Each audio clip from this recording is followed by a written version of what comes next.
అనుకోకుండా ఈ దుర్ఘటన సంఘటన జరిగింది. ఇది పనులు చేస్తున్నప్పుడు జరిగిన అనుకోని ప్రమాదము.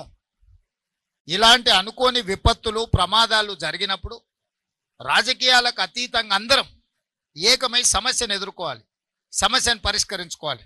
అందులో బాధిత కుటుంబాలను ఆదుకోవాలి. బాధిత కుటుంబాల పట్ల మనం సానుభూతి చూపించాలి.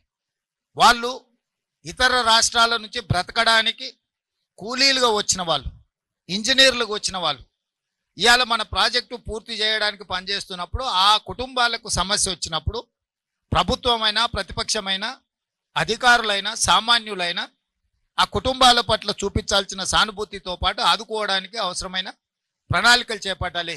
అదేవిధంగా సమస్యను పరిష్కరించడానికి ఇంత విపత్తు వచ్చినప్పుడు ఈ విపత్తులో నైపుణ్యం ఉన్న 11 ప్రభుత్వ కేంద్ర ప్రభుత్వ రంగ సంస్థలు ఈరోజు ఇక్కడ పనిచేస్తున్నాయి నిరంతరం. అందులో ముఖ్యంగా మన ఆర్మీ జవాన్లు మొత్తం వ్యవస్థ ఇక్కడ ఉన్నది. దేశ భద్రత కోసం ప్రాణాలు ఇచ్చే ఆర్మీ కూడా ఈ వ్యవస్థలో పనిచేస్తుంది.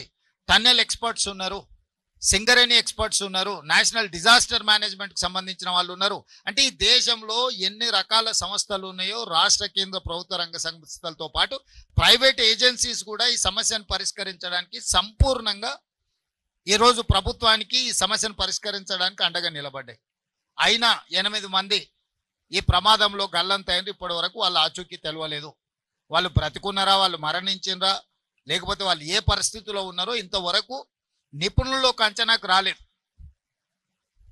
మిగతా వాళ్ళు దాదాపుగా ప్రమాదం నుంచి బయటపడడం, బ్రతకడం, వాళ్ళందరినీ బయటకు తీసుకురావడం జరిగింది.